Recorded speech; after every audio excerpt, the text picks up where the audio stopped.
Hola a todos y todas. Bienvenidos y bienvenidas.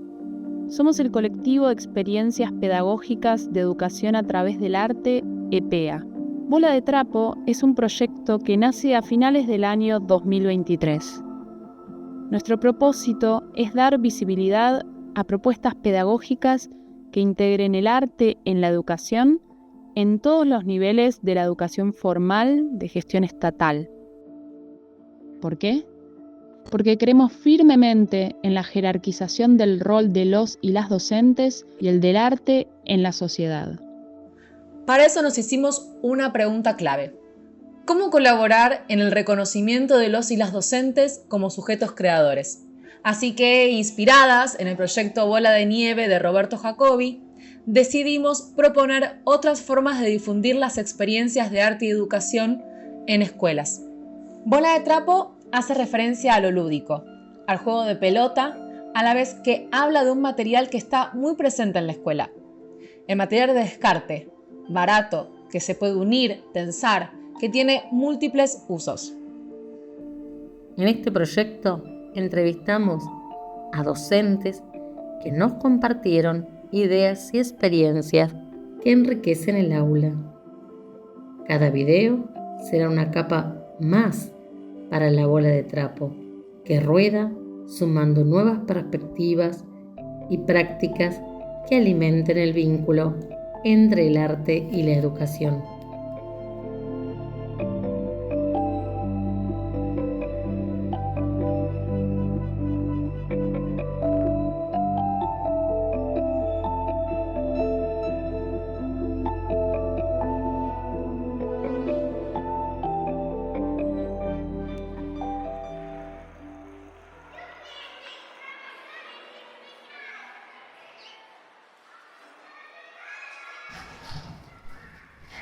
Bueno, ¿quién estoy siendo? Es una pregunta interesante.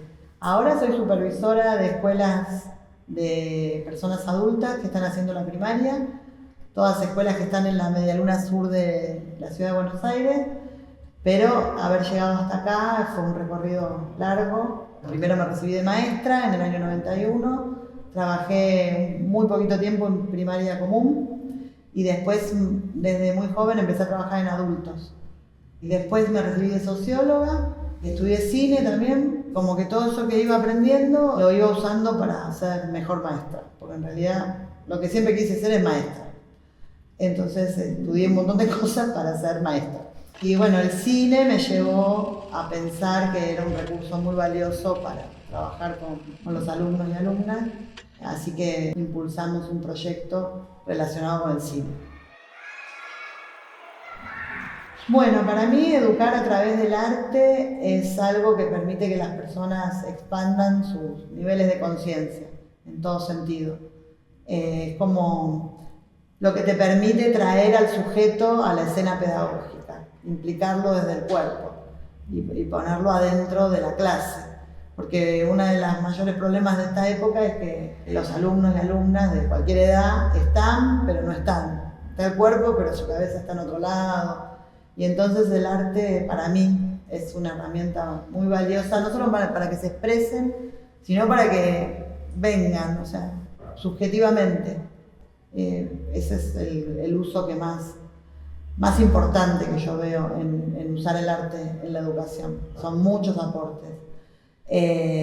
Mejorar la expresión, poder hablar de la realidad en la que uno vive, mediadamente con recursos metafóricos y simbólicos, y lo que te permite cierta distancia para poder pensarla más reflexivamente. Te permite ampliar tu universo cultural, comunicarte con otros que traen otras vivencias, otras costumbres, enriquecerte. Para mí es una cosa que a veces me pregunto por qué está tan ausente el arte en la escuela, porque es fundamental. O sea, cuando las personas pueden hablar de lo que les pasa realmente, se les abre un mundo de posibilidades. Pero lamentablemente es una cosa que no hay mucho arte en la escuela. Se llama Festival de Cine al Sur, se llama así porque Era un festival donde todas las escuelas de mi sector participaban. Y como están todas en la medialuna sur de la ciudad, por eso lo llamamos Festival de Cine al Sur.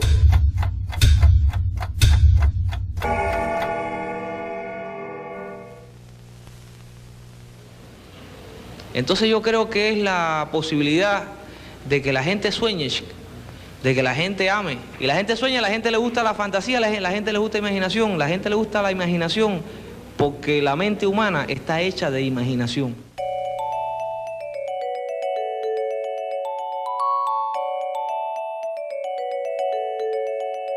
La idea era que cada escuela, con las personas que están haciendo la primaria y con algunos cursos especiales, porque en las escuelas primarias para personas adultas, además de los que hacen la primaria, hay en simultáneo cursos especiales de fotografía, de corte y confección, de computación, de idiomas, bueno, de todo un poco.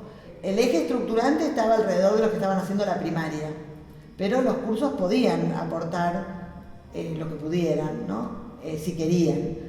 Pero lo importante estaba en la primaria. ¿Por qué? Porque a mí me parecía que el pasaje de un sistema de representación a otro habilitaba la comprensión lectora.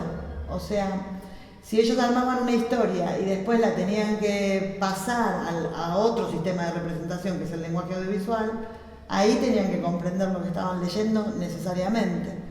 Entonces, por eso una de las reglas del festival era que no podían tener mucho diálogo.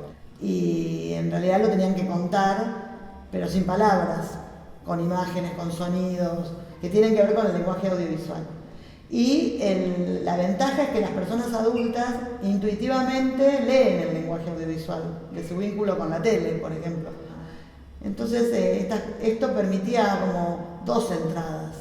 Primero, desopacar el lenguaje escrito, ¿no? Tratar de poder visualizar eso que estás leyendo, que es finalmente lo que haces cuando lees, se te arma la película en la cabeza.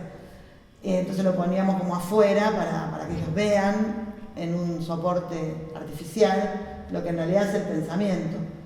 Y después también eso les permitía ver que el lenguaje audiovisual está armado, no es transparente, digamos, sino que hay todas decisiones estéticas, de encuadre, un montón de cosas, del sonido con el que lo acompañás, del dónde cortás, cómo lo editás, ¿no? Todos lograron hacer un corto.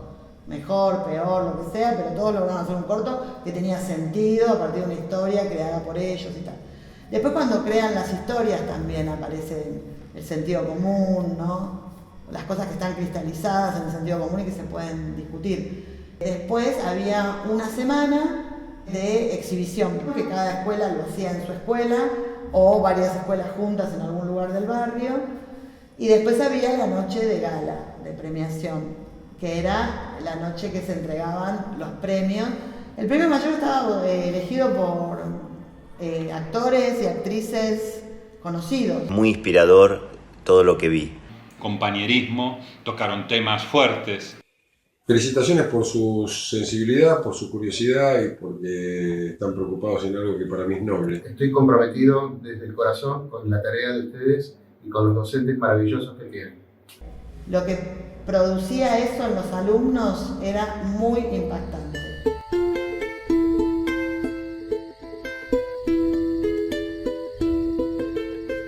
Cuando ellos se empezaban a ver ahí, empezaban a pasar cosas como que a nosotros mismos nos sorprendía. Y después, por ejemplo, una chica, me acuerdo que decía, yo toda la vida soñé con ser maestra, pero pensé que no era para mí. Pero a ella le tocó un corto donde tenía que actuar de maestra. Entonces dice, cuando me vi ahí en la pantalla siendo maestra, pude pensar que sí, que era posible.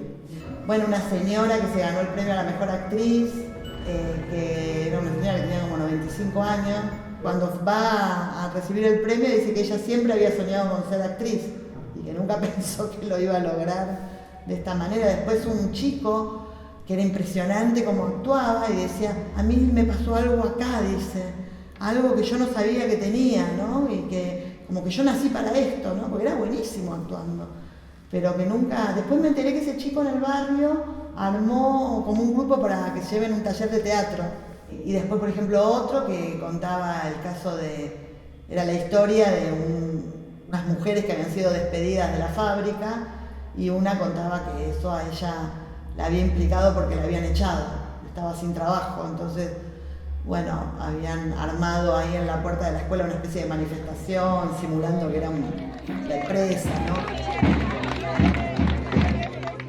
De todo pasó. En cada escuela algo distinto, había escuelas con personas con discapacidades que también a su manera pudieron encontrar la manera de expresarse.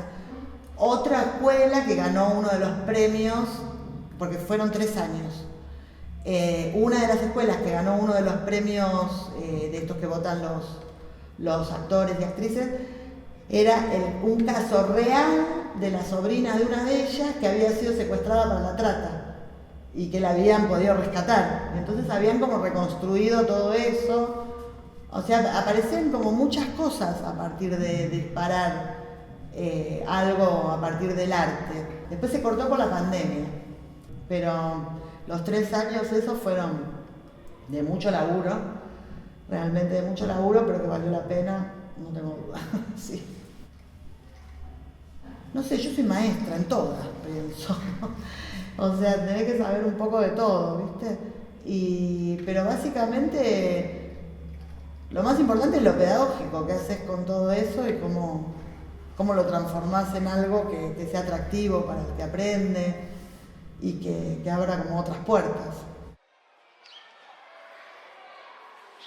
La crisis educativa es mundial, la escuela moderna está en crisis hace mucho tiempo, pero no logra reconfigurarse en otra cosa distinta. La otra vez leía en un libro que decía, si un médico que se murió hace 150 años resucitara y llegara a un quirófano de hoy, no entendería muy bien qué está pasando. En cambio, si un maestro que se murió hace 150 años se levanta y va a un aula, entendería todo, porque la educación sigue manteniendo algo muy rígido, muy tradicional. Y para mí ese es una tragedia, porque los pibes y las pibas ya no son los mismos, ni traen la misma subjetividad, ni traen los mismos intereses. El mundo cambió, apareció lo digital, que lamentablemente se compite con lo digital cuando tiene que ser algo que se meta adentro, también desde el arte. Pero bueno, después hay ciertos posicionamientos alrededor de lo que es la escuela que agravan o alivian esa crisis, ¿no? Entonces, bueno, acá en la Ciudad de Buenos Aires en particular, la visión de la escuela pública yo no la comparto mucho, es una visión un poco residual, ¿no? El que cae en la escuela pública, si no te gusta andate a la privada. De hecho faltan vacantes, lo cual empuja a los sectores que tienen algún resto económico a ir a la privada porque no encuentran vacantes en la pública y porque a veces en la pública falta infraestructura, falta conectividad y la tendencia a orientar todo hacia la salida laboral es tremenda para mí. Primero porque los saberes que se requieren cambian permanentemente, más en esta época. Entonces vos te especializas en algo que en 10 años puede ser una profesión que ya no existe. En cambio el arte te abre una manera de posicionarte en la vida que te va a servir en el escenario que sea para poder reflexionar críticamente. Y sin embargo cada vez se quitan más horas de arte y se suman más horas orientadas hacia preparar para el trabajo, que es preparar para el empleo aparte, ni siquiera es para el trabajo en un sentido amplio. Así que, pero de todas maneras, bueno, fuera de esta jurisdicción, en los gobiernos que hubo más populares, por decirlo de alguna manera, se hicieron algunos intentos que me gustan, pero estructuralmente tampoco se tocó algo muy medular. La única política educativa persistente es agregar días de clase y horas de clase. Y yo no coincido con que los pibes tienen que estar todo el día en la escuela, todo el año, todo el tiempo. Tienen que jugar, tienen que estar tranquilos, pensando en otra cosa, y un rato ir a la escuela. Ya. Pero bueno, la escuela se empalmó con tener que tener a los pibes en algún lado mientras los padres son explotados, digamos. La crisis educativa tiene como un montón de puertas de entrada. Es como que la educación la piensan los especialistas en algún lugar, que no sé dónde es, y la hacemos los maestros como podemos. Y desde mi lugar de supervisora lo que digo es que para mí fue una decisión personal y política ser supervisora, porque pienso que está muy asociado a la patronal, el supervisor es el patrón, y yo siempre pensé que eso no es así, que es un lugar clave, que hay que ocuparlo, que si no lo ocupa uno, lo ocupan los otros, y entonces por eso en un momento de mi vida decidí, porque antes yo pensaba que no, que estar en la trinchera es estar en el aula y nada más. Y para mí no, la trinchera es mucho más amplia. Del otro lado lo tienen clarísimo, porque ocupan los lugares rápidamente. Y es un lugar desde el cual podés desplegar un montón de cosas, porque tiene mucho margen de maniobra. No es verdad que no podés hacer nada. Tiene mucho margen de maniobra. Por lo menos en un área como la nuestra, seguramente en primaria común hay otros condicionantes, porque con los menores de edad, las familias y todo eso hay muchas más presiones de los medios de comunicación, estigmatizándonos todo el tiempo, en fin, un montón de cosas. No digo con esto que los maestros no tengan que mejorar su formación, sí, claro que sí, obviamente la formación en general es regular, pero eso no depende de los maestros, dependen de las instancias de capacitación. Así que pienso que es una crisis complicada, pero siempre hay espacios por donde moverse, siempre hay grietas, por suerte.